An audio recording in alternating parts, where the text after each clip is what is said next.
I truly firmly believe, and I'm going to drop a B word in here, it's that important that we are deliberate creators. And that we are here to actually create something based on the templates. You know, like when you get a website, you don't go with the template. You create your own thing that's just there for you to start off of, right? Just like with this whole like Great Reset, this Klaus Schwab and all this kind of stuff. A lot of people are scared and gearing up with guns and all that. It's just an option of experience, in my opinion. So it's not an inevitability. Inevitability is whatever you create. Yeah. This is why, like, if you're encouraged to do that. And so this is what I encourage people. This is why also my core mission is to give people back to themselves, because from that core mission, we can then establish who you really are, get your relationship with you. And that's when you're powerful. That's when you actually step out of the role of the character you've been playing and realize you're the actor that was playing the character. And it's a very different game after that. Very different. You got to accentuate the positive. Wow, I feel good. A little bit of feel good goes a long way. You're listening to Karen Swain, teacher of deliberate creation, accentuating the positive, showing you a way to a better life. Accentuating the positive, it's not just fad, it's sanity. Who in their right mind would accentuate anything else? If you feel like that's what you want to do. Does Dolly Parton have to sleep on her back? Yeah, let's do this. Too hasty. Hang on. There you go. Okay. Okay. We're going to get through doing this. it? Yeah, What? we're Are we doing it? We're doing it. Hello. We're here. Hi. Hello. G'day. G'day. Love that. We're going to get through this. G'day. Welcome to ATP. Where am I? ATP, Accentuate the Positive with Karen Swain. Always a blessing to be with you again. And so we've started, we were on a roll already. I've got the fabulous Brandon Thomas on the show with me today from Expanding Reality, having a sip of water. I've been on Brandon's show. G'day. Welcome to the show. Thank you so much. This is so awesome. You were so much fun. We have the giggles. We've been having so much fun here. So let's let the audience in on it. We might as well. Yeah. Okay. Tell the audience what we've been talking about. The cat. Do you want me to? I could share my screen if you'd like. I mean, there's a video here. Let's do that. For the video, for the audio only audience, I'm going to help out. So I'm Brandon Thomas, expandingrealitypodcast.com. Hang on, I haven't done your intro yet. I'll do your intro in a minute, but just show people what we've been talking about. Okay, gotcha. He said, are we recording? I said, no, not yet. we were talking about Kitty Jules. What was it called? Here, I've got, I'm going to share screen here. So yes, we were talking about, because her cat always jumps in on her whenever she hits record, and mine does the same. Like, he knows whenever I hit record, and he'll come in here. I was just saying that, you know, cats come in here and we just see their buttholes all the time. My wife was talking about this thing that she found years ago, and it's the Twinkle Tush. And what this thing does is, if you're tired, I'm going to do an infomercial for it. Here, I've got music and everything. Here, hang on. If you're tired of seeing your cat's butthole and you're just like, man, I'm tired of seeing that butthole. Well, we have the perfect solution for you, the Twinkle Tush. Come on down. Twinkle Tush, cover your cat's butthole so you don't see it. Until now.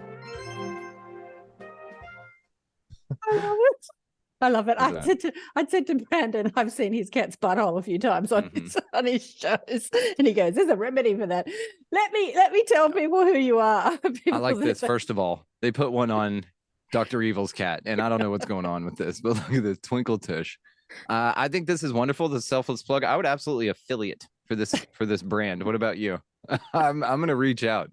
Okay, we'll stop sharing. I'm definitely going to show that to my daughter. That's what we've been giggling about. I wake up in the morning to endless cat memes from my daughter on Instagram. Okay, let me tell people what you're all about. Yeah. Brandon Thomas is a seeker, philosopher, musician, rancher, avid idea hunter, and lover of all things fascinating.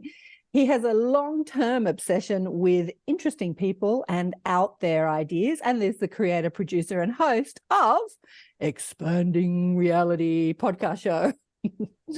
His mind-expanding experiences at 18 sent him full strut down the path not taken, forging his own as a deliberate creator. His first and highly impactful psychedelic experience and first spiritual awakening was ignited by the book's Conversation with God, which we chatted about because Brandon was on the Conscious Awakening Network on Cosmic Conversations a few weeks ago, and we had a great conversation on that. I was hosting for Sheila, but we'll go into it again today, and hopefully we'll talk about things we didn't talk about there so people can listen to both of them. This was your introduction to unity consciousness.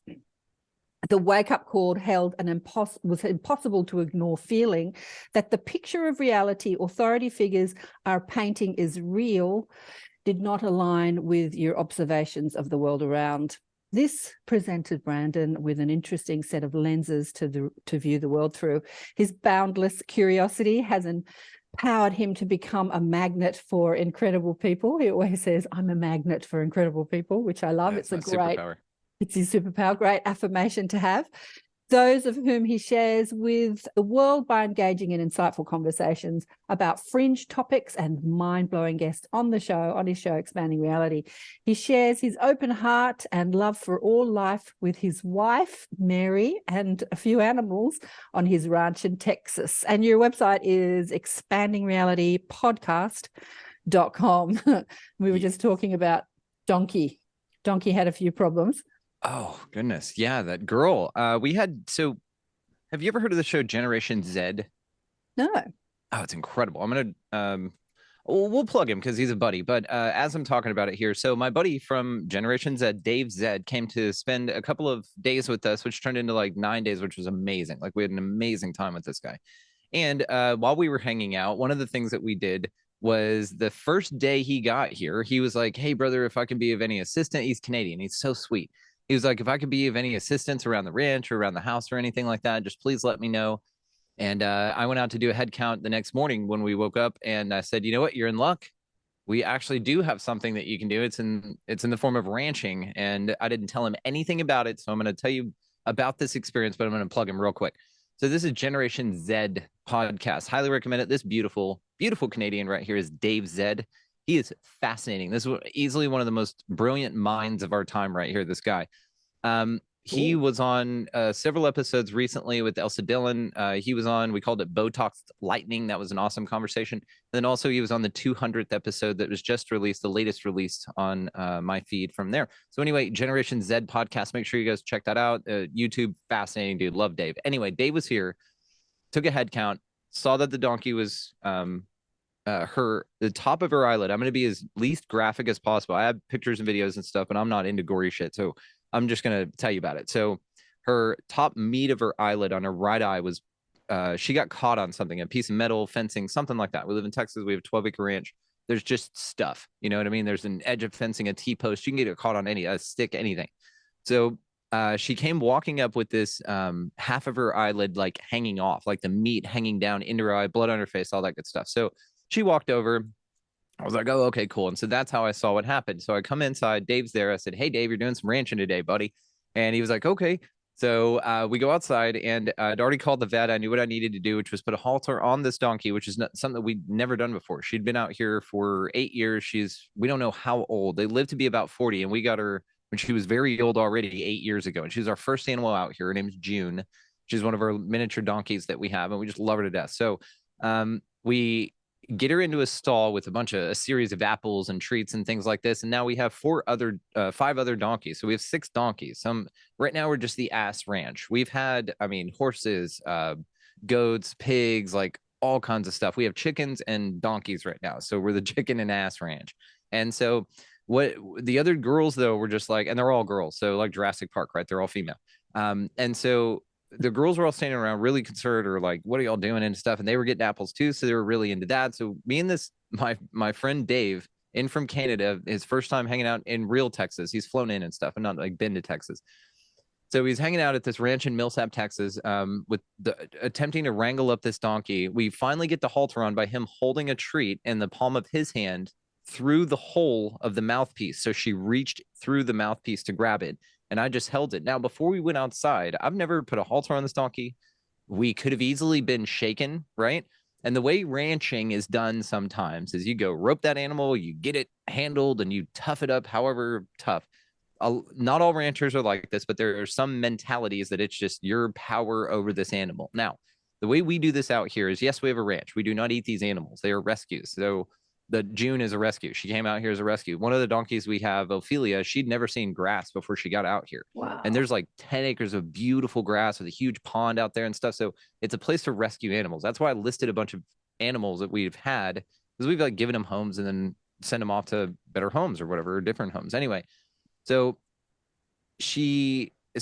as I was telling Dave this in the kitchen, like, hey, here's what we're going to do. We manifested this thing before we even went out there. I said, first of all, before this, like I'd not known what to do, but wouldn't have handled it like a normal rancher, which is just go tough it out and rope it up and hug it and get it fucking pinned down and whatever.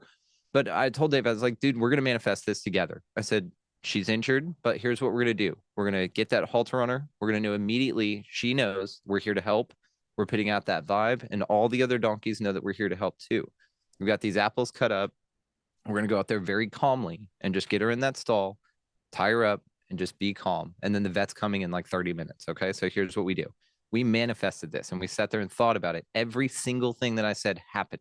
There was no ruckus. There was no kerfuffle. This donkey had never been haltered before and had no problem with it whatsoever. These ridiculous things as far as this stuff goes, because some of the donkeys we've brought out here and animals we brought out here, I have had to brand handle, for a better term. You know what I mean? I've got my arm around him and just held him and being drug across the field as we're getting him out of this horrible situation, but they don't understand that. But this was not that. So anyway, we did this whole thing. Vet comes out. Dave's over there blocking the side for the other donkeys not to get through while we're watching this, 5'0" vet. She's tough as nails. This woman lives out here like 2 minutes from us in the sticks in the country in Texas. And she barrel races horses, and she's this tiny little thing, but she hops up on these massive horses just like it's nothing. And she's, like I said, tough as anything. And she's just over there sewing this donkey's eye back on in this stall in Dusty, Texas, while her assistant's holding it. We're just having a normal conversation. It was incredible. So that was that day. And then literally an hour before we got on here tonight, my wife and I went out and never done this before and removed the stitches from her eye. And that was a whole damn thing. So again, we manifested and calmly got the halter on her, got her some treats, calmed down, got all the stitches out. And that open tab is closed. She's completely healed. There was, like I said, ointment. We put on it every day and she's completely healed. So ranch it. Ranch it. Yeah, ranch what you were doing, you were communicating with the animal, and Yes. Which we can all do, but we don't think we can. Like, we think we have to, the animal's going to be scared. Like, we create what we think is going to happen. We create this scenario. So the animal's wild, it's going to be scared. We think about it and create our experience, but rather it's going to be calm. She's going to comply. Just communicate with the animal. You're okay. You're safe. The animal understands. It's the new way, Brandon. It's the new way. The new way. And you being... way, serves its purpose. Because like I said, I've had to not get rough with an animal, but I've had to be like, okay, you're coming with us. Never hit an animal, nothing like that, but just held on and been drug across the field. Like, that's fine. I've been thrown into barbed wire fences. My wife hates watching me do this, by the way. And but we get the animals taken care of and we get them where they need to be. And it's just part of it. Like, same thing. So I really, with this, channel my inner Steve Irwin, y'all's great hero. And I'm out there and I'm like, you're all right, mate. You're all right. I'm like, it's all going to be all right. You did such a great Aussie accent. It's my favorite one to do. Everything turns into Australia. Ask me to do an English accent. Do an English accent. You're all right, mate. You're all right. That's it. You're better than Meryl Streep. She made that movie, about the dingo. Dingo's got my baby, and she's the queen of acting, and she did such a bad job of an Australian accent.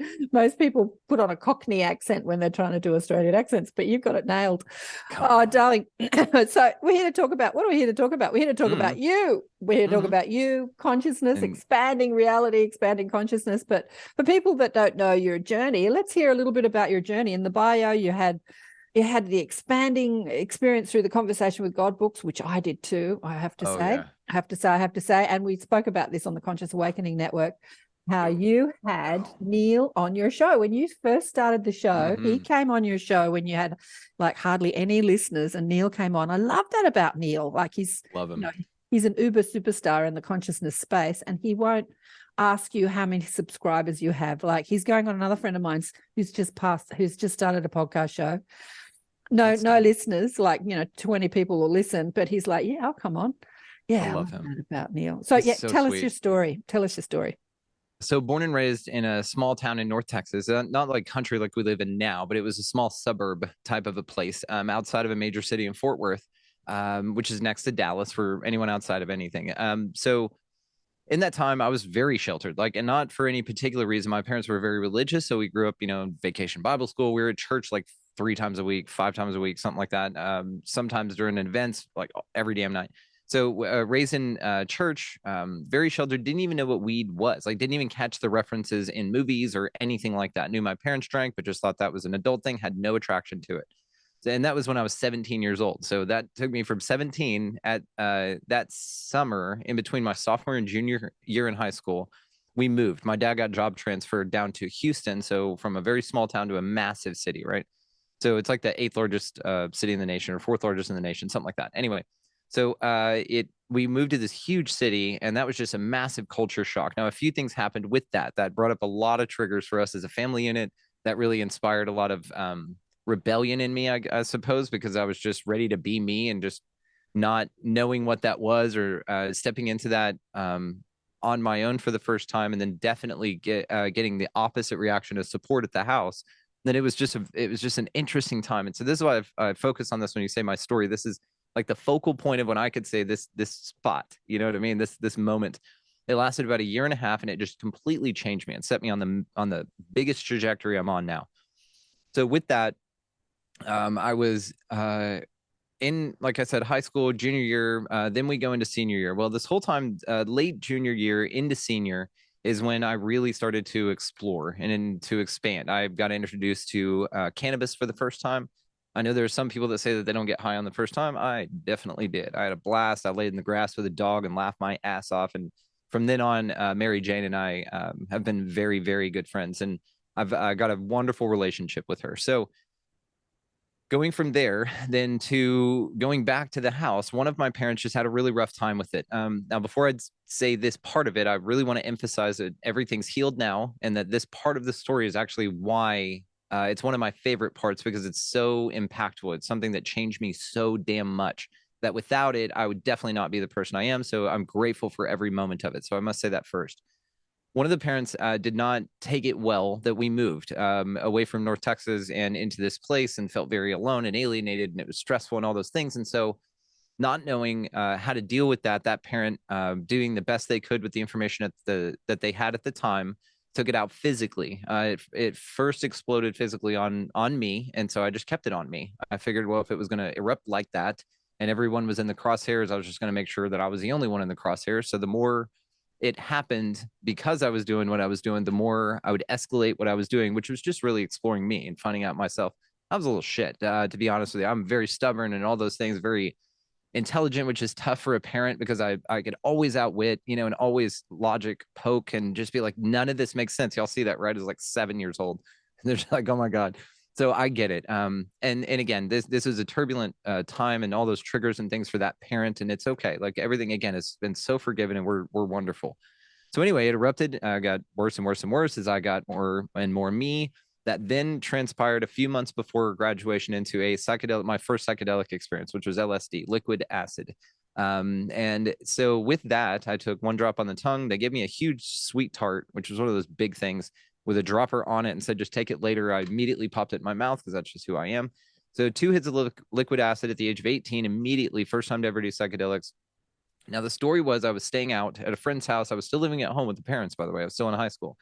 Staying out rather, at a friend's house, all alibis covered, all stories, triple checked, all lies done. And my friend had really gotten a hotel room at a place because he had gotten a settlement, a bunch of money. So he'd get these hotel rooms. And that was also the one that got me really introduced into ecstasy and acid and all these mind expanding experiences that I had at that time in my life. So all bases covered. We get the acid. We go back to the hotel room. There was this huge field that led to a massive freeway. It's 290. It's a huge highway in Houston, and right there's a huge over bridge truss thing. It's not a bridge like that you can go on. Well, you can, but you're not supposed to. And it's got the huge signs that go over the highway with the lights that point up, and shine on the sign with the catwalk in front of it. me tripping my ass off. I climb up those trusses, climb up and over, out, and then around onto the sign. And I'm sitting on top of that catwalk with the lights in my face, dangling my feet over, watching the cars drive under as I'm feeling connected to everything. I'm feeling one with the universe and all that stuff. So I get down and then my phone rings and it's my mom. And she says, "Hey, you need to come home. And you can't stay out. We know that you've been lying to us and all that shit. So you need to come home." I was like, awesome. So immediately this trip goes from amazing and holy shit and just starting to explore everything and interconnected and oneness of all to the worst hell that I've ever experienced. It immediately expanded my balloon in both directions at the same time, like within moments of each other, right? So I get to the house. It was a horrible experience. I'm puking, I'm throwing up, all this stuff. My mom yelling at me. Her eyeball popped out of her head, rolled down her face, landed on the floor. It was a horrible experience, but not really. Just my psychedelic ass thought that that's what happened. And then next morning, woke up completely changed, and it was just a very different experience. My eyes were very open to a lot of things. Then a few months later, flash forward to graduation. Graduation was awesome. My grandmother was in town. G-Ma, my grandma, she was everything, dude. That was my mom's mom. And we were just so tight. Loved her. Not many people in the family talked to her. She didn't have a great relationship with my mom, but she was my G-Ma. That was my rock, my family member. Because also remember, I was the black sheep. She was also the black sheep, and she was musical. I was a musician, so we had a lot in common, especially the way we thought. So she was in town, and then 2 days after graduation, we had an argument about something, that parent and I, and then ended up getting called into the bedroom, like sitting on the bed, get hit. I've never been hit like this. Right up against my ear. I don't know if you've ever been hit in the ear, but God, it sucks.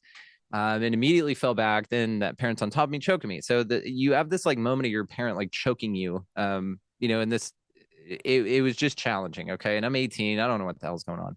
So grandma comes in, pulls that parent off. I then go upstairs, pack my bags with 2 bags with whatever the hell I could stuff into it, whatever I found important at the time, and my guitar, that little guitar hanging on the wall over there. And then left. I left on foot. I didn't have a car. I called a girlfriend at the time, and then I moved out and moved around. I didn't speak to them for 6 years. You know what I mean? So I was out doing my thing, and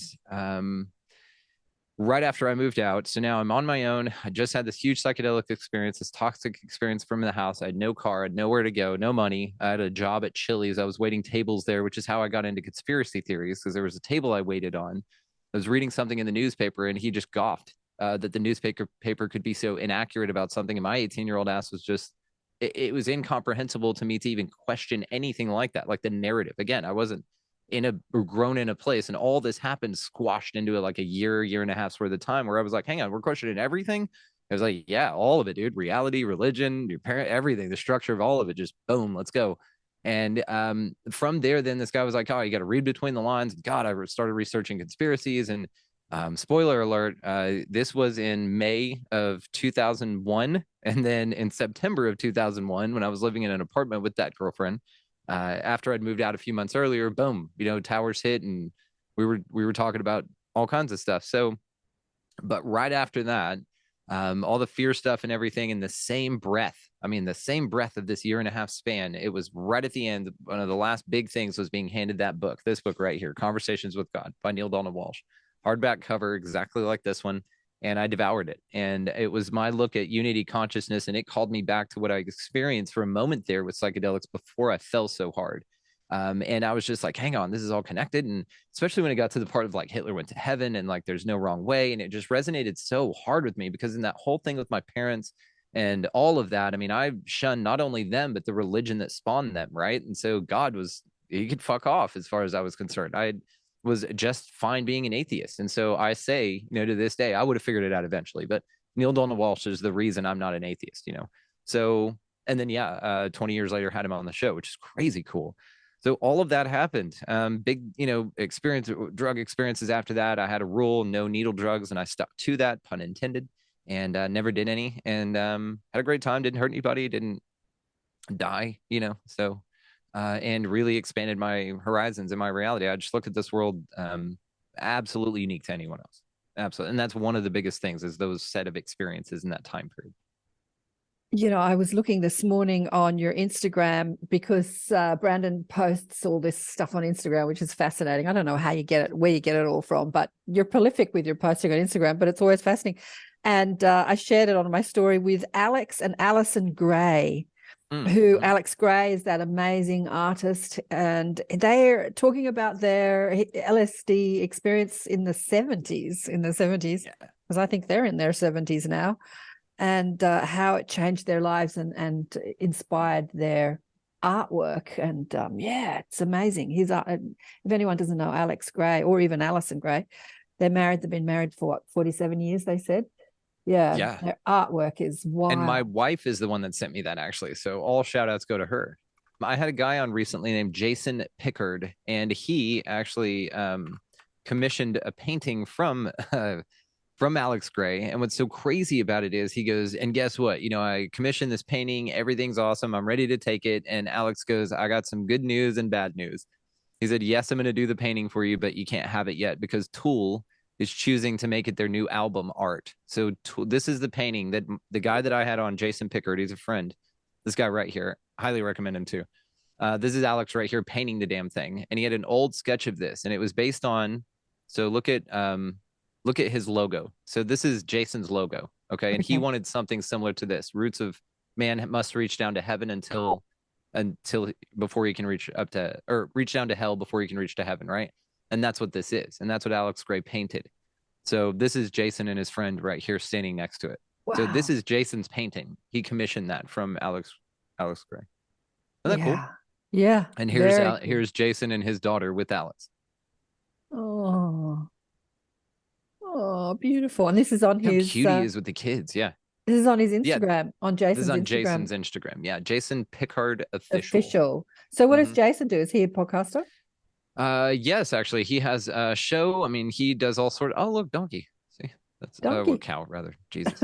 So he's the abundance archetype. He is one with me with we do not believe in the scarcity mindset narrative pushed by those that say that you have to be broke and be spiritual. He does not believe in that at all. It's education, and he does have a podcast, and then abundance. That's his whole thing. Nice. And right there on board with it. Value exchange is where this is at. The PSYOP, or the psychological operation, as I see it, as Jason sees it as well, has been to push the thumb down on one of the more impressive resources here. And it's only valuable because we all put faith in it. I had a rant on this on Facebook the other day, or Instagram, whatever. And it was about value and what value really is. And really all money is it's an egregore, it's a tulpa. But then if you think about rewiring your relationship with that energy, which is just an energy, it's had a really toxic relationship, with not only you, your family, with everyone in humanity. So there's a lot of healing that needs to go on between you and that energy. And then again, it's just something that's made up. It's make 'em ups. It's monopoly money, and it's undervalued. They print whatever they want. So again, it's not the way forward. I don't know what the way forward is. I'm just saying that whatever's going on with that, that's not it. And Jason, has some interesting points on that. We're talking with a lot of people about some other alternatives. Like, again, money is not all there is. There's plenty of value to be exchanged. That's why also I want to point out my shirt here, Rediginal. Rediginal is my publishing house. Rediginal. I need to send you an updated bio, by the way, with that in there. But anyway, we help authors. So if you're interested, Ridiculously Original is what Rediginal stands for. And that's what this kind of stuff is. And being a value exchange, if you're an author looking to work with an illustrator, come on. If you're an illustrator looking to get some things done and would like to do some things with some authors, come on. We have a whole huge community of folks that we're working with. And you can just email me at the show and we'll get you set up with a meeting or just a talk or something like that. So we're doing a lot in the form of value exchange. And it's just interesting when you really start to look at what it really means to provide value and to exchange value. And it's just a fascinating concept. So Jason was a wonderful conversation about that. And he was on the show recently. It's within the last 20 episodes or so, I believe. He's great. And your email is expandingrealitypodcast@gmail.com. Yes, at gmail.com. Yeah. Or you can hit us up at the website as well, expandingrealitypodcast.com. Expandingrealitypodcast.com. Neil, let's get back to Conversation with Gods. There's so many people that have read that book. Like every time I talk about it, people come out of the woodwork and say, I read that book. Yeah. But reading a book and actioning stuff that you read is a really different thing. So it sounds to me like you read about unity consciousness. It imbued every cell of your consciousness and being, and then you sought to sort of experience that in your daily life. I have to say it was the same with me. I knew I was here on earth to do something, and that book called me into action. At first, I wanted to just join a group with people that were talking about the book. It was before the internet, before I had the internet anyway, and couldn't find one, so started it. It just like called me into action because of how it repeated. You're in the room to heal the room. It's the only reason you're in the room. You're in the room to heal the room. There's no one else in the room. There's only one of us in the room. You're in the room to heal the room. There's only one of us in the room. So one of us, and contributing to that other aspect of self. How did you action it? Like, what was going on for you? Actioning unity consciousness. You nailed it with that. You're the only one. You're the only one in the room. That really stuck with me. The idea that whenever you look into the eyes of another, you really are looking into the eyes of yourself. And so I've treated, to the best of my ability, with the information and all of those great things that I had at the time, treated everyone that way. And it's been a very interesting process because you really have so much more grace. You have so much more flow. Also, though, this is coupled with a few other perspectives as far as like what reality is and all sorts of things dive into this. Because then if you think of like the non-playable character or the simulation type of a thing, then it's all like digital people kind of, in a way is how it can be viewed. Then it's interesting to sort of say, well, what's empathy? What is empathy? If you know that it's all you, or that nobody goes to hell, then why wouldn't we just run around just killing everybody, right? And there's a level of emotional maturity that comes along with having a question like this, and so that's why it's usually only posed to those that are very ready to have it, because it is an interesting study in the programming, and it's an interesting way of looking at how the program affects people's beliefs, which is everything, right? And your paradigm. And then I have a whole thing on beliefs too. I don't have beliefs, I have ideas, because ideas are way easier to change. So if I don't anchor down in a beliefs, which I have very few. I can count my B words on like one hand. I mean, of things I absolutely believe. And so with all of these things in play, then you're the only one here. If you look at it like that again, then you're here to heal the parts of you that are in front of you. And whenever I started looking at this place as a mirror to me, and that I'm a mirror to the one that I'm in front of, meaning that whatever I'm intuitively called to say, I say it. And my friends, and it's not always, it's not always like, it's not mean. It's just not always, like something you'd want to hear, I suppose. Like it's not, but it's never mean or malicious. And that's why it's received well, because it's honest, but also it's, something that I know if I didn't say, then I would feel like someone would withhold from me as well. And so whenever I give advice or give answers like that, it's due to the fact that I desire to be that straightforwarded with in return, right? And so it's just a quid pro quo thing. But really, it's again not about that either. Really, it's just about bringing a greater, grander version of who you really are. And this marries it all together with me, which is another Neil Donald Walsh thing out of that book. Everything you do here, everything you do, in my opinion, is to be a greater, grander version of who you are. Even all the way down to when you get cut off in traffic or something like that. You can do whatever you want here, which is the truth. I really do feel that way. But if you take it up as an opportunity, again, to be a greater, grander version of yourself, whenever somebody cuts you off, there's a few options with this, right? You can be pissed, you can flip them off, you can fall into their house, you can do a bunch of things. But what I choose to do is take the pause, let them get over, give them plenty of room, right? I'd rather be alive than right any day, and that's fine. Let them get over, and then wish them consciousness and wish them on their way. Now, whenever I started doing this, I found that I just wasn't getting cut off. It's fascinating. My wife even remarked, you just don't get cut off. It's fascinating. And it's really because I don't need to learn the lesson in that way, right? I've gotten empathy for that. It's checked off the list. It's not something that needs to keep occurring. You take the training wheels off your bike long after you've done with that part of the lesson. So you don't need them anymore. It's deciduous. You just shed it. That's the other thing. A lot of folks around this place can get bogged down in the B word beliefs that they need to still carry around their learning, their growth, the times where they were doing, again, the best that they could with the information that they had at the time. I'll give you an example. AA is a great one of them. AA has helped a tremendous amount of people. But one thing that's interesting to me, and I just find it interesting, is that they continue to encourage you to say, I'm blah blah blah, I'm an alcoholic for 30 years, right? Well, what that says, neurolinguistic program bells go off in me like crazy, because you're not an alcoholic. You haven't had a drop in 30 years. So why would you continue to call yourself that, to carry that bag around, if you can just be deciduous and know that it was just a time period in which you lived your life and then shed it? Like, you don't have to anchor yourself to that. And again, I just find these things within us, other unhealed versions of us, and just kind of go, hey, you don't have to carry that around. That's my main mission here. I've really found my calling, which is just to give people back to themselves, because I'm giving me back to myself in doing so, again, because of the teachings, right? And I take myself up on that because I choose, as a deliberate creator, to be a greater, grander version of myself, excuse me, in every moment, in every opportunity. And that's what I really feel is the game here. You know, that's Yeah. the game that's afoot. The Yeah, game and how to play it. Yeah, a couple of things that you said. I've had a friend that's been, you know, inside AA for 40 years. He's been helping people. You know, first he started because he felt he had a problem, and now it's been 40 years of helping people. And I have that argument with him, exactly what you said, because he's like, no, I have to believe that I'm still an alcoholic, because if I don't believe it, then I'll drink.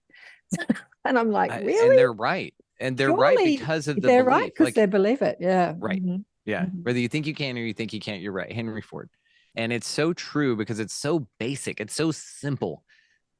And again, to the neurolinguistic programming part of this, I'm huge into that. A lot of people, you know, it's got many facets to it. I know some people have explained it as muscle testing and things like that, which is a component. My main thing is how words come out of your mouth and how they affect the physiology of you and the room and everything around.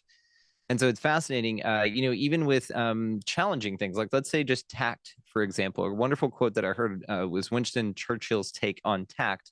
And that was that tact is the ability to tell someone to go to hell in such a way to where they look forward to taking the journey. And one of the things is that it's not about like banning people and everything, but it is about being mindfully aware of your speech and what it does to you. I'll give you a couple of examples.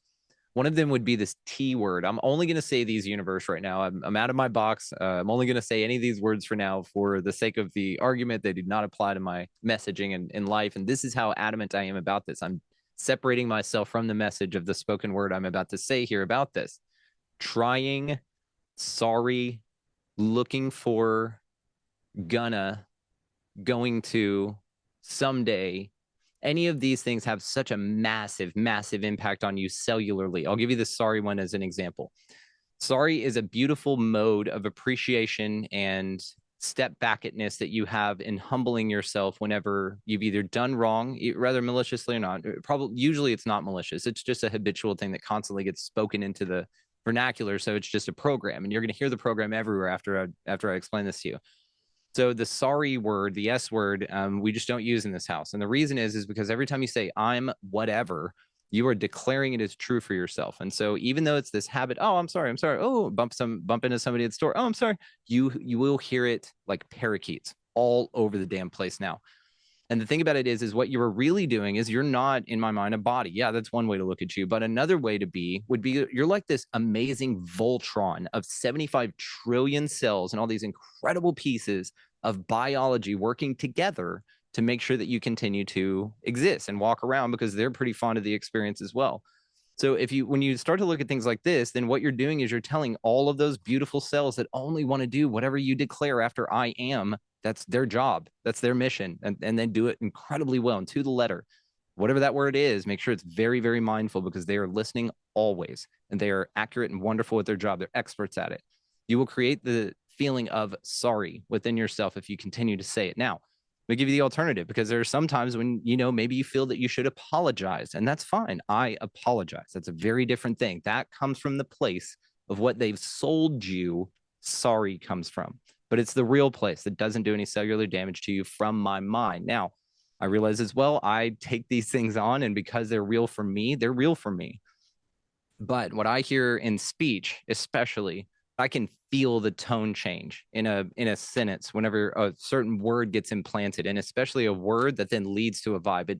It's like a song. It stays in a particular key, and then all of a sudden the key goes to minor, and you can hear it and feel it, and it just gets a little dissonant, and you're just sitting here going, hang on, where were you? Where was this confident, amazing person? Because you said a word of the program, and then two more followed, and then you spiraled into this narrative, this script.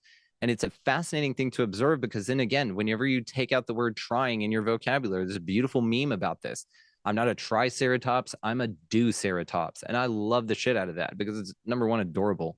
And number two, it really gets to the point, because if you say I'm trying to quit smoking, then you're absolutely right. You're 100% correct in that statement. You are actively trying to quit smoking.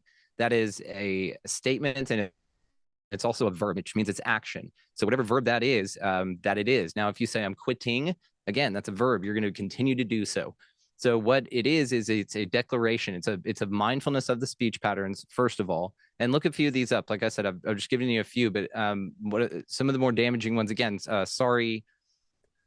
There's just so damn many of them. And every time I hear them, I'm just like, oh, it sends a chill down my spine. I'm like, you don't mean that. You don't mean that. And I even have a thing, I'm not going to drop it on the show, but I have a sound effect, it's a queef actually on my board that if you talk shit about yourself on my show, it's called the queef of self-deprecation, and you get a splatter whenever you do it, because it pattern interrupts you back to the state. It changes you from that minor to that major key, right? So yeah, it feels with the speech that so many people aren't aware of it, which is why I pointed out. I mean, then that's what's so important, right? You just, once you're aware, you can't unsee it. So just like this, you're going to hear yourself say sorry a few times, and maybe it'll stick with you that you're telling yourself that you're sorry, and all 75 trillion cells that they're sorry and not doing a great job and should continue to disappoint you. And you'll get it. And same thing with the I'm sick word. Sick is a word we don't say in our house. We're healing always. Like if you're got the sniffles, if you're going through a purge, if you're going through a toxic release from all the shit that's being dumped on, sprayed on, you're eating, all that kind of stuff, which happens usually around the winter time. It's kind of weird how we all go through that. They call it a flu season, that is a virus associated with it, but perhaps it's, you know, more of a shedding that we all go through at this certain period of time, especially with the lack of light. Maybe that's a cyclical thing that us as a society built into this rigid model don't have the opportunity to take advantage of. And so when you start treating your life in these cycles, it's just interesting. So again, we don't say sick in this house because I'm Detoxing. Sick. I'm that word I am makes sick. it so. Yeah, Correct. I always say I'm detoxing. I'm having a detox. Yeah. You know, years healing. ago, I put on some events for a guy that came out from America. I can't remember what his name. It's over 20 years ago, and he was like a spiritual comedian. He was hilarious. You know, he used to like talk about channeling the dolphin, and anyway, he was hilarious. But we had this event space, and they kicked us out like after a couple of hours. So all these people were kicked out of this event space, and I remember I was saying sorry to everybody, sorry. And he said to me, I'll never forget it, I have attempted, I still use the sorry word, I have to say, but he said, never say sorry to people. And I said, well, what would I say to them? And he said, thank you for your understanding. Thank you for your patience. And it hit me like a brick. And I'm like, wow, that's kind of, wow. Instead of deprecating myself, that's making these people like, you're amazing for putting up with this. And instead of saying, sorry, it's like, you're amazing for putting up with this. Thank you. Yeah. Well, because it's so deep, and thank you for sharing that, because it's so deep. It really is. Because number one, you don't have anything to be sorry for. And whenever I point this out, because I'll say this to strangers, you know, I'm like, why'd you say that? You don't have anything to be sorry for. And they'll pause. They're like, yeah, why did I say that? You know, again, it's the program, and it keeps 75 trillion of your cells convinced that that's the way they should operate. And I'm grateful that he said that, because yes, feel the difference in it, saying I'm sorry versus thank you for your understanding. There's a difference. It's a lightness to it. You can, and even I apologize, that's still kind of putting a responsibility on you for something that was out of your control, clearly. But thank you for your understanding means, hey, thanks for also understanding that it's not in my control, but also being a human being and not, reacting in a certain way. And so, that it's alchemy is what it is. And that's what's so important about this. And that's what the grabbing of those words and ideas before they enter and plant and become seeds. And then also as they exit your mouth, to make sure that the seeds that you plant are what you really want to sow. And it's just the most important thing to me. It's been fundamental right there, along with figuring out how I think, because they are what led me to my relationship with me. And that's been the biggest change ever. Years ago, we were in New Zealand visiting a relative who's since passed. She was in her 90s, and she used to use the hate word all the time. And my husband at the time, God, that's another one, said to her, like, I hate something. I hate this. I hate that. I hate this. And he said to her, he pulled her up on it. She never forgot it. And he said, why do you use the hate word? You should never use the hate word. So here's this woman in her 90s who's well and truly programmed, who didn't think there was anything wrong with saying that she hated something. And she never forgot it for the rest of her life, which was probably how many, probably not so long, maybe 10 years. How old was she when she died? Anyway, the hate word. Was he able to train that dog new tricks? Yeah, he just said. She just that word stop is doing such a it. powerful word. You don't really hate. Like hate is such a powerful energy. You Yeah. think about what happens when you hate. And you don't really hate this food or hate it, you know, when someone cuts you off in traffic or hate. You don't really hate that. Like, do you want to keep saying that? Yeah, I remember she really pulled herself up on it. And it made me think too, how often do I use the hate word? Yeah, we are totally unconscious in our programming of our speech, really, and what it means. But if you're conscious and you use a word, you can use words like hate and sick and stuff, depending on what they mean for you, because, you know, like language is changing all the time. And so sick to some person is malaise, and gnarly. sick, yeah, it means gnarly or fantastic, you know, Oh, like bro, that's sick, bro. that's sick, that's super sick. Yeah, like, yeah, so it's word with intent. Yeah, yeah, absolutely. And getting back to the oneness thing that you were talking about, you're in the room to heal the room. It's the only reason you're in the room. I think that the healing of the room is not so much like, I need to change you because you're not well. It's like that ho'oponopono thing. I think this is what God through Neil Donald Walsh was getting at.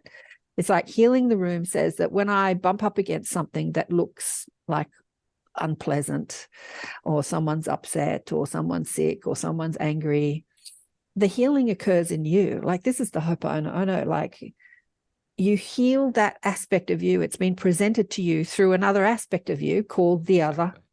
And it's showing you something about you and so as you heal it in yourself, you heal it in the other, because that relationship you're having with that person is that relationship with you, right?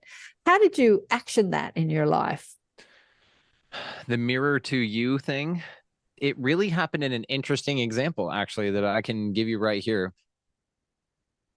There is an episode, 2 episodes actually, and I'm going to pull this up as I say it. So I got hip to the idea that you're a mirror to yourself, probably, God, year and a half ago, something like that. And I was sitting there thinking about it, and I was just like, well, that's an interesting concept. You know, what does this mean? And so I really started diving into what the hell does a mirror to you mean? Because I was like, again, what is this thing talking about? I got the greatest example of it ever. And it wasn't in the form of someone like in the physical doing anything at all. It was actually in the form of a comment through what I would call an unhealed version of ourselves, is what I came to discover it as later on. But it was not until later that I actually figured that out. So with this, I got to the point with the mirror to you concept that it was just like, it had been in my face the entire time. Because again, if you're looking at this place as a mirror to you in the sense that you're everyone here, then whenever you look at anyone there that pisses you off, then you don't want to identify them. You're just like, what the hell is this person's problem? There's no way that this could be another representative of me, because I would never do this or whatever. It is. It's deep in you somewhere. And it's a fascinating study of the idea of, okay, well, if it's all manifested here in front of me, it's not just your actions, it's your thoughts as well. There was a gentleman that I had on the show, and his name is Peter Shampoo, but the way that his name is spelt, it was like Shampro. And so to me, it looked like Shampro to me. I mispronounced the hell out of it in the episode. And then I emailed the guy as the episode was coming out, and I said, hey, dude, I apologize. I'd love the hell out of you. You're amazing, but I mispronounced your name. I missed it in the edit. It's too late to catch it, whatever. And I couldn't have anyway. I don't edit content anyhow. I was just like, look, it won't be edited out. It goes out, but I just wanted to let you know I have nothing but respect for you. I did not mean to mispronounce your name and all this stuff. Now, it's the only thing that was on my mind was I mispronounced this dude's name, and holy shit, and what the hell. I'd listened to a bunch of episodes, a few rather, from other people who'd interviewed him. They pronounced it differently. So I was like, shit, I don't have a reference point, whatever. And he never corrected any of them either. So again, it was this whole thing. And still, I can recall the thought process to it, even though I've well detached from it, but it's so important for the example. So the episode comes out, and again, this is his name right here, Peter Shampoo, Champous. Now, he had emailed me before the episode had even came out. The night before, as I emailed him, sent him links and all that stuff, he emailed me that night and said, dude, no worries at all. Thank you so much for the great time. Everything was awesome. People mispronounce my name constantly. Again, that's why he sat through it in a million interviews, right? Didn't even think twice about it. He goes, my name's hard to pronounce in English anyway. Was super like overly sweet about it, right? Yeah. So I was just like, okay, well then awesome. But it was still on my mind. Now, again, this is where the mirror of the universe popped up to me, is in the comment section. So as you can see, I do not delete comments and I do not ban people. So y'all can go do whatever you want. This was 1 year ago.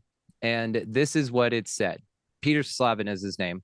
He said, I think pronouncing the guest name incorrectly over and over largely negates the laid on thick flattery. You do an author no favors if listeners are left not knowing his name. It's not as if it is difficult for an American to pronounce correctly. Just say shampoo and you'll be close enough. And shampoo actually says it himself near the beginning of the interview. So what I'd like to point out here is that there are, and Karin knows this, there is a lot of things on our minds as content creators when we release an episode or when we do something. Like, is this light on back here in the back? You know, did I have an old pair of underwear laying back here, right? Does the audio quality sound good? Is the lighting cool? Whatever, right? Did I edit things correctly? You know, as far as quality and whatever. There's a lot of things on our mind. I had only one on my mind for this episode, and it was pronouncing the guy's name wrong. Now, out of all the other amazing, wonderful comments that are here, all of them liked, loved, everything like that. This one popped in, and it only popped in because this is when I discovered the mirror to you. And here's the example of it in my reality. This is the only thing on my mind. And the first, let's say, bad comment that I've ever gotten was right here. And it was one that I preferred not, right is what I would say. Now, another thing I want to show too, though, is this kind of energy. It's going to be left here because this is an unhealed version of us in my mind that had something to say, that felt like that this was something that he wanted to say. And I don't delete comments because you get a voice here. There's obvious boundaries within that, but this one only would have been taken down for the sake of my ego. And so pass on that, right? Leave this man, let him have his voice. So with that, though, my audience knows not even to engage in it. No one disliked, no one liked, no one commented like get fucked or whatever, because my audience knows I don't need to be protected. And that if there was no comment by me, there was obviously a reason. And I don't put out the vibe like I need to be defended or jumped in for. So people don't do it. Yeah. Now, to this point, I sat with that, and I really sat with that. And it wasn't until 14 episodes later, Stuart Pearce, episode 112, The Alchemy of Voice. This guy's awesome, by the way. There was a comment on here 14 episodes later by Mr. Peter Slavin coming back again. So number one, he didn't leave. He came back. He remained a listener. Yeah. And number two, on this episode, by the way, with Stuart, I'm talking about this comment and saying, hey, I figured out the universe is a mirror. Hey, it's all good. I don't remember the exact words, but anyway, here's the comment by Mr. Peter Slavin on that episode when I talk about it 14 episodes later. Lovely interview with a beautiful soul, but I'm writing to apologize from the bottom of my heart for the meanness of my comment about the pronunciation of Peter Shampoo's name. Its harshness was a product of my own despair and self-doubt, and the comment did not reflect my larger opinion of this podcast and the host's efforts, which I regard as, in many ways, the best in the space. Wow. So I am very glad that my poison was transmuted into a tonic, which is just another sign of the remarkably and uniquely wonderful qualities the host brings. Wow. Right on my He's very articulate. My glasses on. He's incredibly articulate. Yeah. And, you know, I'm sure he's a writer because he defended the author's name in the first thing. Remember, I'm just kind of getting clues. I commented back something, just like something sweet. I hadn't heard back from him. I would love, though, for this to be like a TED Talk and fly him out and give him a jetpack or something on stage. But and as you can see here again, the energy is here. So the energy got responded to in the way that the energy gets. Bunch of loves, bunch of likes. That's a perfect example of, instead of fixing him, just fix your response or heal the response in you. How do I feel about that? Hang on, let me put myself back on screen. Where am I? I've lost myself. There I am. Yeah, how do I feel about that? How can I heal that myself? And when you do it in yourself, it has an incredible impact on the other. It's not like you said anything to him. That's a perfect example. It's a perfect example. Yeah. And it'll sit there and it'll be there forever. I have no reason, again, other than my ego sitting there going like, oh, I don't care for that.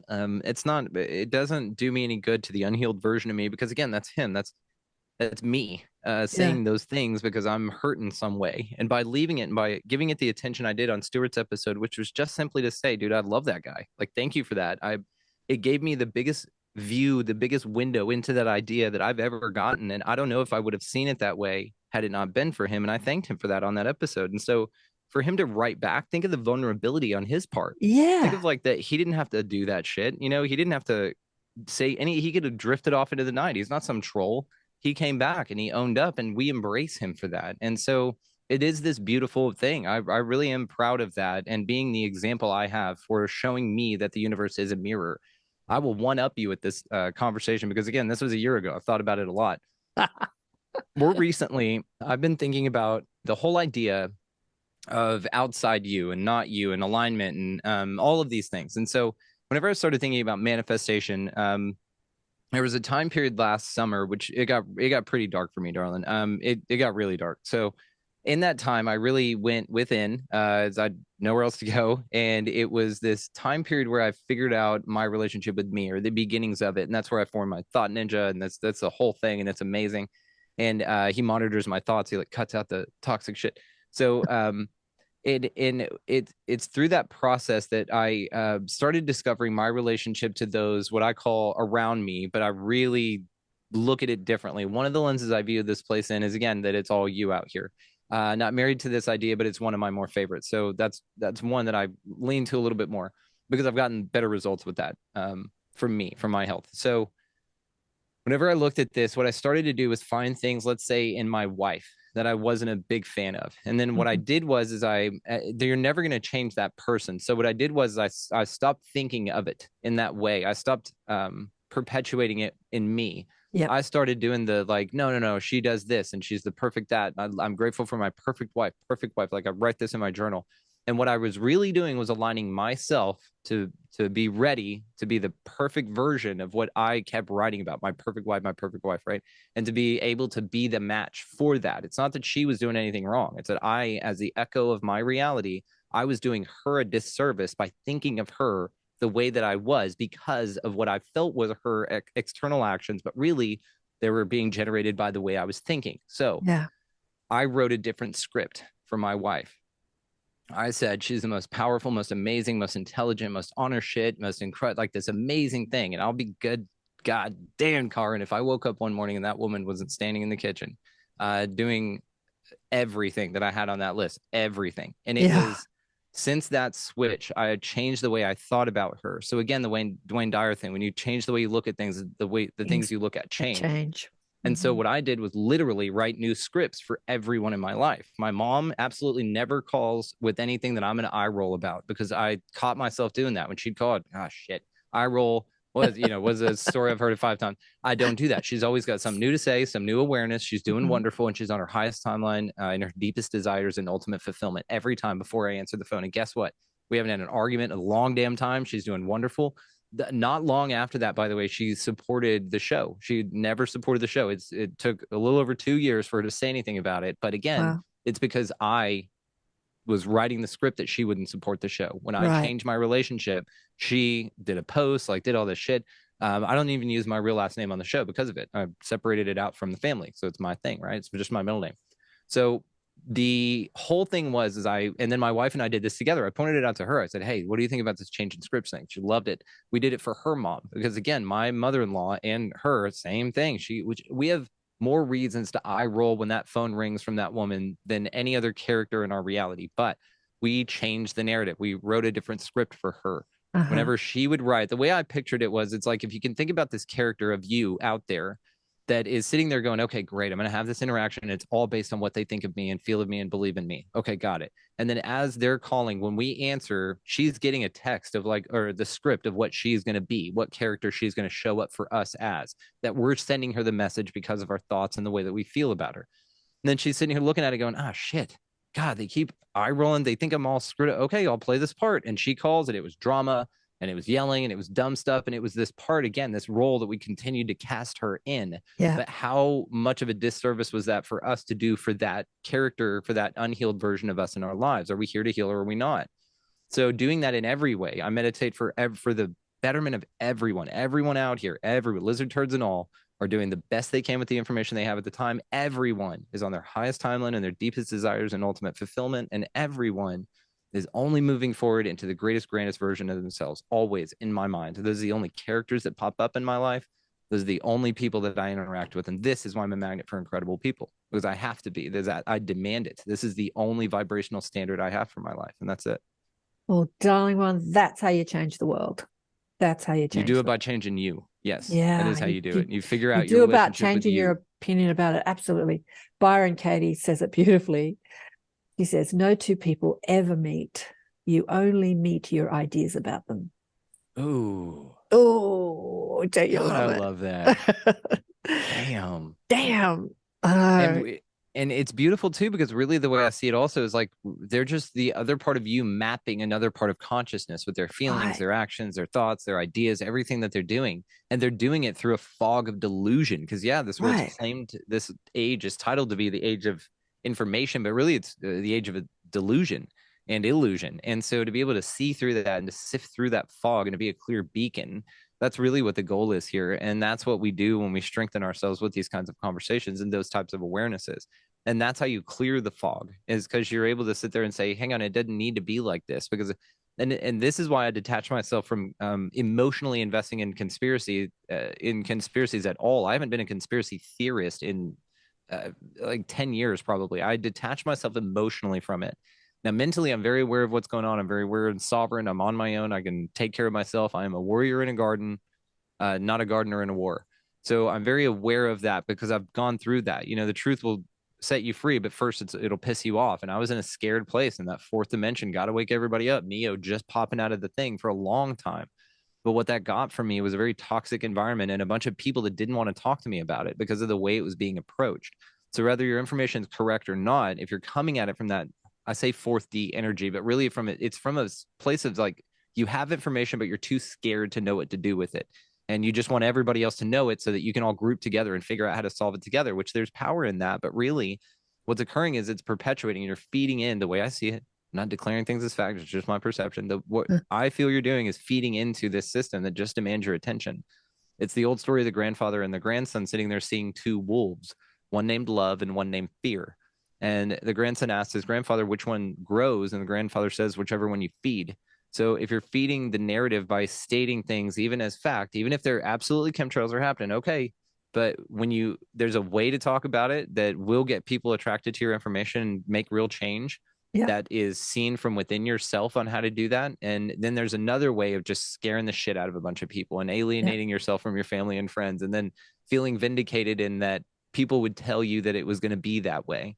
And it doesn't need to be, I'm a conspiracy analyst. Like, I will look at it like a motherfucker, but I don't take it on emotionally. I don't feel responsible for anyone's karma or for changing anything other than me. And that's all I can do. And I found the biggest results in the reality I live in when just going with that model, because it cleared the fuzz out. It cleared the delusion out, the noise out there, the distortions that were yelling at me, because those things, once I was able to tune those out, there's a voice inside you constantly. And it's always got the dopest shit to say to you, but you've got to clear out all the other stuff so you can hear it. It's just quieter than everything else. And that's why everything out there is, in my opinion, so loud and needs your attention all the time, because it's got to feed off of you to survive. So all you do is just unplug, remove your energy from it. Whether it's going on or not, which you can't prove, which is the other real crux to this, is that you can't prove any of that shit's going on. You're seeing it through a box, It's always got the dopest shit to tell you. It does. My your inner voice. My higher self has quote me always on got that. the dopest shit to tell. It's always got the dopest shit to tell you, dude. I wish I could remember. I love this quote from Paul Selig, the guides from Paul Selig, who's another sort of, I guess he's the next version of the Conversation with God books, and he's doing great guns. Have you had Paul on your show? I've not, but I'm now curious to see if he's got as good of a mustache as Tom Selleck. Any relation? No. I think it's Tom Selleck whenever you say that. What's his name? Paul Selleck? Paul Selig. Yeah. To see the divine and everything you see transforms it. To see the divine. So instead of seeing like the corruption and the this and the that as evil, and judging it as evil and the devil and blah blah blah, to see the divine in it, like you can look at everything through divine eyes. Everything. I was thinking about this at the beginning of our conversation. Actually, I've been watching a lot of period stuff on streaming networks, and and going into like the First World War and the Second World War, and even before that, 17th century. It's so interesting because as I watch it, I'm looking for the divine in it. So the critical me says, bloody humans, all they want to do is fight each other and kill each other in wars. And then the That's dope one shit, script. and then the dope shit that came from myself There you go. said to me, It's always got dope shit to say. so the class system before the First World War was so extreme. Like as you watch period, you only see two classes, upper class and lower class. There's no middle class. And when you put a whole bunch of people in war, you level the playing field in the class system. And that's what the dope shit said to me. It said the First World War changed the class system across the world because it leveled it. And I'm like, wow, it really did, right? Yeah. And so you can see the divine working in the chaos. Yeah. And the Second World War had, yeah. Second World War then gave us Nazis, which then gave us Operation Paperclip, which then infiltrated over into the U.S. and then everywhere because they just, escaped to Argentina, allegedly. And then, so whenever that happened, that then spawned this huge propaganda machine that then took, a little over 60 years to bloom into something called COVID. And then that was actually, in my mind, a huge cue for the conscious awakening. That was the biggest. Yeah, huge. I mean, lockdown was shadow work. Everybody went home and dealt with they shit. Yeah, and, you were forced to listen to what the dope shit had to say, and or numb it out with alcohol, which was also encouraged by the system. So again, it's interesting because to you as well, I alchemize the shit out of that. I say lizard turds very endearingly. Because even though they are turds, not all lizard people are turds, but lizard turds, and we know who I'm talking about. There's this control, perception management type of thing going on. And the more I hear about, I had a friend call yesterday, actually, and I am so far removed from the world. It's so funny because he was telling me about stuff going on, and I'm just blown away by this shit. I'm like, what are you talking about?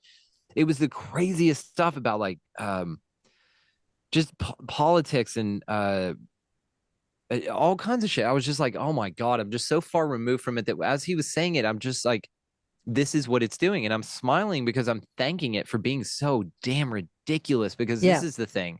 I look at it as it's supposed to be so stupid and horrific and horrible that you choose to do your own thing and escape from it. And not escape as in like we have to flee, but as in just remove your energy. That's all it is. It's a simple just no thank you. No is a complete sentence, everyone. I'll give you permission to do that. No. That's it. Abstain. Emancipate yourself from that. And that's all it is. It's not also going and living in the woods. There's plenty of technology. There's plenty of things here that we can do. What it is it's following that gut instinct, and that whenever you see a neighbor getting the shit kicked out of them, like do something about it. Whenever you feel that your family is in danger from your own alcoholism, do something about that. Whenever you find yourself yelling at the TV more than taking your kid out to a waterfall or fishing or something, do something about that, right? So there's all these little actionable things that we can do to rise above this shit, but it is simply, again, just to remove your energy from it. And again, I think that it's being so stupid and so dumb on purpose. It's like, I view this place as a play. Pat Mahan and I have talked about it. Dolores Cannon had this idea as well, that it's really just a play, and there are many reasons I, think this way or feel this way. But one of the reasons I'm saying this is because even the lizard turds, right? All the people that are instigating all the stuff, doing whatever you don't care for, they're actors in the same play that we're all playing in, right? And it's a game, but it's only a game in that way and scary in that way because it's being taken seriously. And it's also because there's been such an abstention from heart-centeredness that it's really swung the pendulum to such a far reach, which again has its value because it allows us to find that midpoint, right? Yeah. You're two over here, you're two in the feminine in some ways, you're two in the masculine in some ways, which we have been for the past however many hundred so years. Then you have this now balancing pendulum point, this middle path. The tree of life has the two outer sides. The middle strand is the one that continues to infinity on either side, right? So that's the path, that middle path, this balance of energies. So when you look at things again, like the 2020 or like any of that kind of shit, it's the actors going, okay, cool. And then they come out from behind the stage with this new play to get people to get their shit together. But they're just sitting there eating popcorn and bonbons on the couch, like flipping between that and the Kardashians. And they're sitting here going, oh man, look how crazy this is. It's just like Kardashian. This is wild. And then they keep voting and engaging and doing all of this stuff. And the lizard turds then go behind the cameras and they're just like, no, they haven't woken up yet. I don't know what else to do. What? That? No, we're not doing that. That's too crazy. Okay, we'll try it. Then they put on a suit and they go out there and then they roll out the next whatever the fuck. And it's crazier. And it keeps getting so because there's a level of just get your shit togetherness that we can all achieve here. And it's simply by the understanding of what's going on. And then it's an energetic system. And that if you don't care for something, remove your energy from it. And that is the best way to do it. Bitching about it, all of those things only feed it and give it more power. So if you're tired of the fear wolf, then feed the one that's love. Go clean out your garage. There's plenty of things at home that you can do to cleanse your own space and to cleanse you and to tend your own garden, which is honestly where the magic, that's where the magic lies, dude. That's whenever I went within, and again, this was a dark time for me last summer. I was eyeing a pistol. I mean, it was really, really bad. And whenever I shut everything out, went within and sat with myself for about 3 months, and all I did was journal and mope and get my shit figured out, that's when it became so apparent. And that's when that little voice was like, hey, dope shit to tell you. Been here the whole time. Welcome to it. Glad you finally turned the noise down out there. It was noisy, huh? Dope shit. And I was just Came like, forward. wow. And it's been now such a clear guiding. It is the fader on my mixing board of my mind that I turn up the loudest. It is one that's easy to access now. It's right there. And it just took shutting everything out for a little while and going within. That's it. I changed my morning routine. Like I've got a whole thing that I did, and I can only articulate what I've done to get there. But it's changed my life more than even that time period earlier. But I needed that time period to get to this one. So yeah, all perfect and beautiful. Oh, well, I just looked at the time. We've been yakking for ages, but I wanted to ask you, I haven't even asked half the questions I wanted to ask you. Well, let me answer it before you ask. I haven't seen if there's any other things as far as like for dogs that you can put over their buttholes, but I'm sure that I'll find something and send it to you. In your bio, what does it say? Insatiable curiosity. One of the questions is why did you start the podcast show? And I speak to so many people who want to start podcast shows, and they want to start podcast shows because they're spiritual teachers and they want to get, their work out there. So they think they'll interview other people, which is actually what I did 14 years ago. But my insatiable curiosity took over, and that became more important than me talking about the stuff I talk about now. You have to listen to me because I'm a spiritual teacher. And I think that boundless curiosity you say here, I think that is the key ingredients to being a podcaster, is having that boundless curiosity. Like, is that why you started your show? It is, and I didn't have anything to sell. I'm not a spiritual teacher. I will never claim to be a guru. My God, absolutely not. And even in that sense, like I didn't have a book out or anything like that. I had a list. So yeah, the whole story with the podcasting was about 4 years ago. I didn't even know what podcasts were. My wife and I were taking her car to the store one day. And we lived like 15 minutes outside of town to our closest grocery store. So we had some time. So she's listening. I'm listening to these three dudes just talk. And I was like, what the hell is this? It wasn't music, it wasn't anything. It was just a conversation. I was like, what is this shit? She's like, it's a podcast. And I was like, what the fuck is a podcast? So I absorbed this show. It's called Last Podcast on the Left. It's amazing. We went and even saw them live in Dallas, and I got a t-shirt of them and everything. It's cool. So from there, I was just so inspired. I was like, hang on, you can just do this and just get a microphone and do this. So I had to start our own show. So we did. 2019, we started our own show, and it's called the Up and Adam Experiment. And it was about a buddy of mine and I. He was Christian. Mary and I are whatever we are. And then we have another friend of ours that's atheist. So we had a Christian and atheist, and then whatever Mary and I are. And we all got together to have a conversation about stuff. And we did about 50 episodes, and it was cool. But during that time period, I kept I would, bring up all these amazing stories about UFOs and about all kinds of shit and want to talk about that kind of stuff. And they were just not into it. My wife was, but they just weren't. And it's fine. So 2020 hit, and everything just kind of went, faded away. Like they weren't able to get over because of the thing and podcast, whatever. So we just kind of stopped doing it. I was going through a rebranding phase with myself anyway. I was like, I really am into this UFO stuff, and I'm really going to take the show that direction. Now, if they want to do it, maybe I'll even do a totally different one. So I started shopping. I had a whole list of names like alternate perspectives and expanded reality. No, expanding, because I want the verb, right?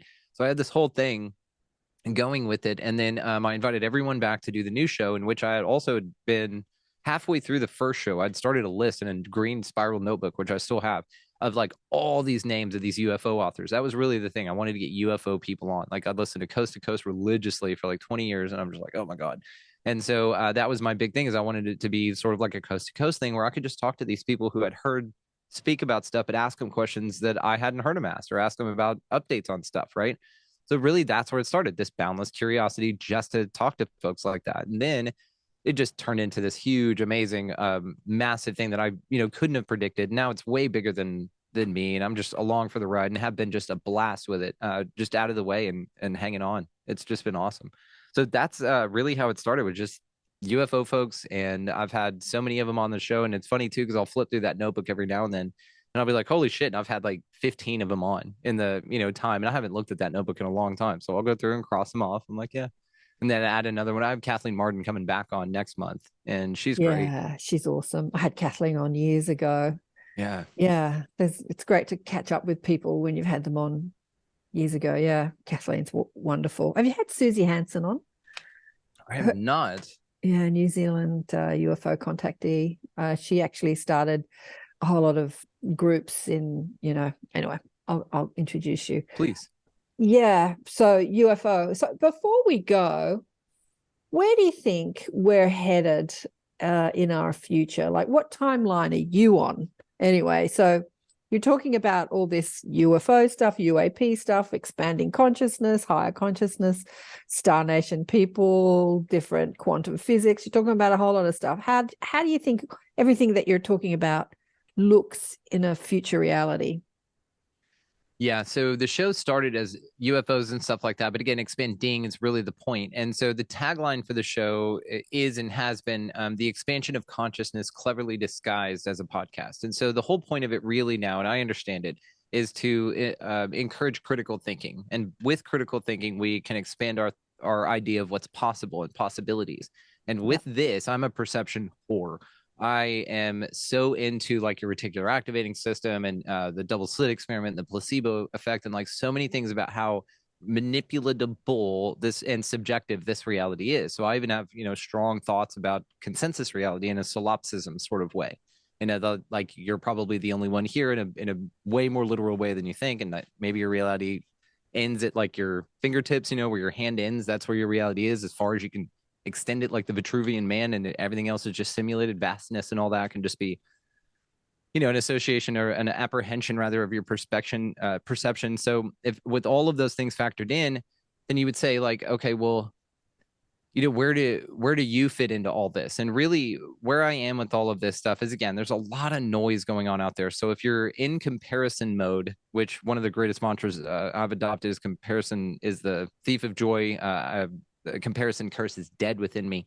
That has been one of the best things ever, is to not, look at everyone else in a reactionary sort of way to say, okay, well, how should I be going with the school, right? And going with the tide, because it's a dryer. It's like a washing machine, right?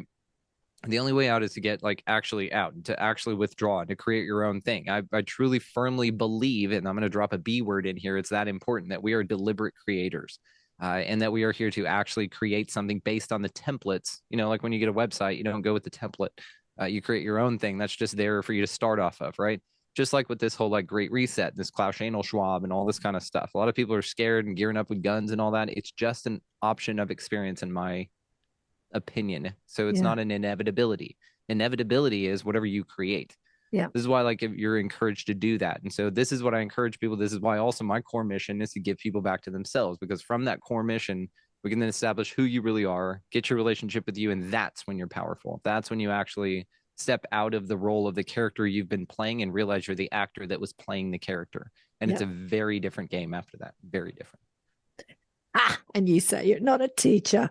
I'm a teacher. I'm not a guru. That is very different. Well, actually, I'm teacher all day. The word guru means teacher, in fact. But it has a different energy to it for me. So it does. I'm going to say, and maybe that's an ignorance on my part, actually an ignorance on my part, but the word guru means something different to me. So I will say I'm absolutely a teacher, and I'll be a lighthouse here, and I'll keep that light burning as bright as I can. That's my job. Up to y'all to find it. Oh, darling one, you're just the best. I think you're fabulous. Yeah, I mean, that's why I keep doing the show. It's not to promote other people's work or their website, or it's just to have that expanding consciousness. Like, I think that when two teachers come together and have a conversation on a podcast show, it exponentially expands the consciousness. It's not like you throw questions at people, and I see you do the same thing. It's like you don't sit back and just throw questions. you put your experience into it, and then, you know, through your experience, you have these other things to talk about, and it just expands consciousness. Is when two consciousnesses that are like that come together. It's just fantastic. But tell people what you're doing on the Conscious Awakening Network. Yeah, I will, after I say that you are why we're able to have such an outstanding conversation. It's because of how great you are at this and how wonderful and intuitive you are as a person, but also how great you are at this as a craft, because you're so comfortable with it, that you make us feel comfortable. And in so we get to just have a connection and have a conversation, which is, that's where the magic happens. And you're intuitive. You listen incredibly well. You pay attention to what's going on. You ask incredible questions, and then you give us the space to answer them in whatever way we feel we need to. So I'm going to say thank you for this, for facilitating this. And your audience should know it, but how fortunate they are to have you. So the Conscious Awakening Network, we're going to be doing a Friday night thing from 8 to 10 Central Time US. That's 7 to 9 Mountain, 4 to 6 Pacific. Yeah, something like that. Anyway, it's a blending of the two sort of ideals. So I'm taking, we're going to be doing a lot of expanding reality stuff over on the Conscious Awakening Network, but it's going to be something totally different. So it's going to be called Expanding Awakening, and it is a 2-hour block, like I said, from 8 to 10 p.m. Central Time that we're going to go live. We're going to do all sorts of cool stuff. First episode is June 16th, and that is going to be with Amy Belair. Oh, my God. She's incredible. It's going to be cool. We got a couple of surprises coming in because that's just how I roll. And it's going to be a lot of fun. So we've got it booked up through, we've got Pat Mahan coming on. We've got Christopher the Astro Medium is going to come in. Becca Mylonis is coming in. Mary Buckingham is already booked to come on. So we have just a series of incredible guests coming on, and it's just going to be a badass time. Plus, like I said, some amazing surprises. So make sure that y'all tune in. It's going to be fun. It's going to be a badass time. So the Conscious Awakening Network is on, you can find it on Roku, Amazon Fire, Apple TV. You can find it on the Conscious Awakening Network. And they've also got, you know, social media, and it's on pretty much. They're doing the hell out of it. Yeah, they're doing the hell out of it. It's on many audio podcasts and obviously on YouTube. I think that, I don't know, at a meeting the other day, I don't know if it's on other platforms. You know, I'm putting my show on many different platforms because the major platform, you know, doesn't always like the conversations I have. And so have you found that? I'm going to help you with this. Write a different script for it.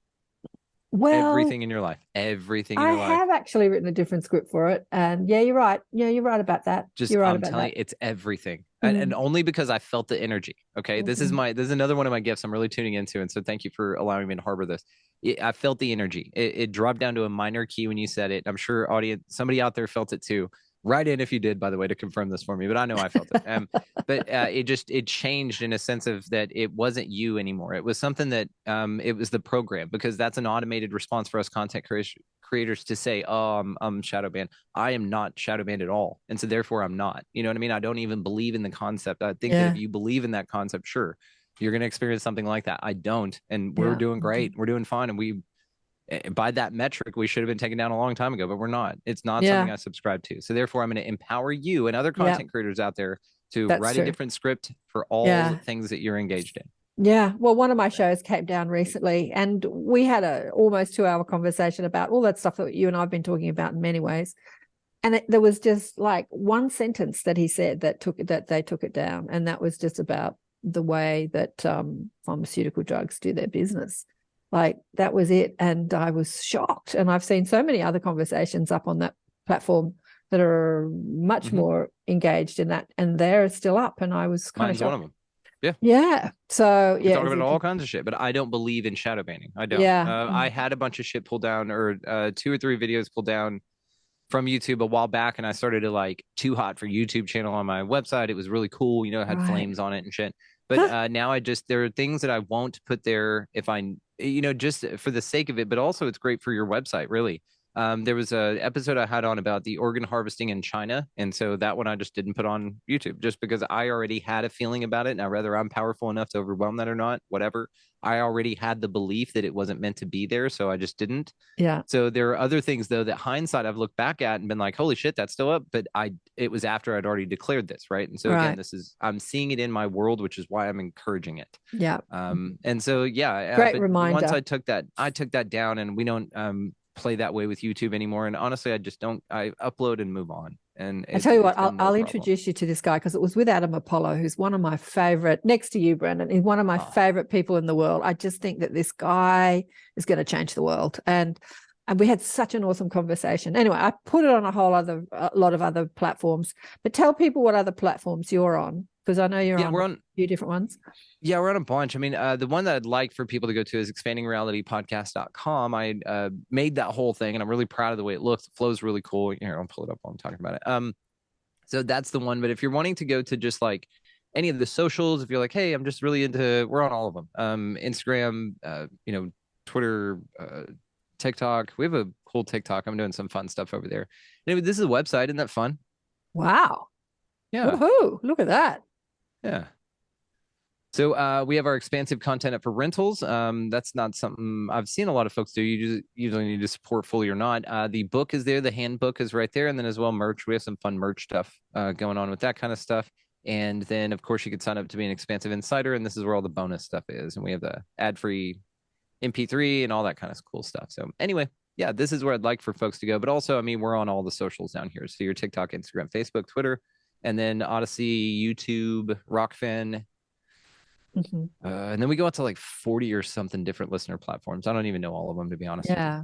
All the audio podcasts. Yeah. Oh, darling one, it's been such a joy. It's so much fun and so insightful and so expanding and enlightening to speak with you today. Just love you big time. Thank you so much for chatting with me today on the show. I'll be back. Thank you so much. This is incredible. Be back anytime. So much fun chatting with Brendan for the show today. We've known each other for a while now, a couple of years maybe. I think I went on his show about a year or two ago. Can't remember. And and it took me this long to get him on my show. I think he was busy. But yes, incredible man, incredible young man, just wonderful. And the conversations he has, or the people that he puts on the show, are very different to the people I put on the show.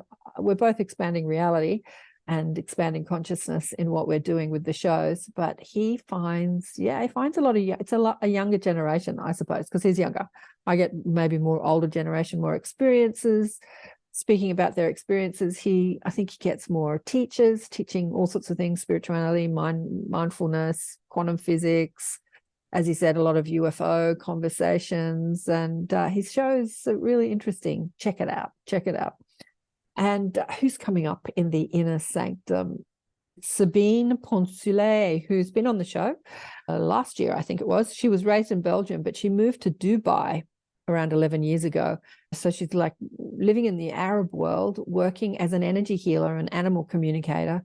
Really fascinating. I quizzed her all about that on the show. Like, how does that go down in the Arab Muslim world? Are they into all that? She said, they are. So I'm just loving that the world is really opening up to these sort of types of conversations. It's interesting when your animal is sick, or when you're sick and your doctor has written you off and says, we can't help you, then, you turn to another way of thinking. They say in a documentary that the alternative healing or psychic ability, like energy healing, was the more common way of healing before allopathic became the dominant thing, and then they sort of rendered herbs and homeopathy as alternative to healing. Is it really alternative, or can it be where you go first instead of going to the allopathic? It's kind of interesting. But anyway, so that'll be great to speak to Sabine. She is getting up at like 2 a.m. in the morning to speak to us in the Inner Sanctum, because the time zone, I can't sort of change it for her, because I've got the time zone. We do it on a Saturday night once a month with a guest teacher, or a Saturday afternoon. It's usually at night during the winter, and hang on, where is your summer? It's in the afternoon because of the time zones across the world. So I like to make it so that everyone can join us, like people in Europe can join, but it's usually midnight, and people in New Zealand and people in Asia, not too many people in Asia join, I have to say, but yeah, so I'm catering towards Australia, Southern Hemisphere, Northern Hemisphere, and her being in Dubai, it's the middle of the night for her. So yeah, interesting. So do join us if you can. Love to see you there on our Zoom group. Just go to the karenswain.com/Inner Sanctum and pop your email in there, and I'll send you the Zoom link to join us on Zoom. And you get to quiz me and my guest teachers who come into Zoom, who who's coming up after Sabine? Sarah Bressman Cosme. She was actually due to come on at the beginning of the year, but she changed. She's a holistic hypnotherapist, and she's a bit like the Dolores Cannon of our time, in that she's written a whole lot of books about what her clients have been saying under hypnosis. Fascinating stories. Regina Meredith loves her. She's had her on her show many times on Gaia TV. Fascinating. I love Sarah. She's got so many things to share with us. So she's coming in July, and you get to meet her and quiz her about all the things that she's been revealing through her clients. Yeah, so lots happening. Thanks again for listening and watching the shows and sharing the shows with your friends and relatives and who else you share the shows with. I really appreciate you, and I appreciate all your comments. And remember to check out Brandon's show, Expanding Reality, too. He's going great guns. He's got the energy and enthusiasm I'm sort of losing after 13, 14 years of doing it. And he's only been doing it for like a couple of years. So sometimes I think I'll just leave it to the young ones. What do you think? Somebody said no, but there's other things to do in the world. Big love to all of you. And remember to check out the book Awakened by Death if you haven't already. Bye for now. See you next time.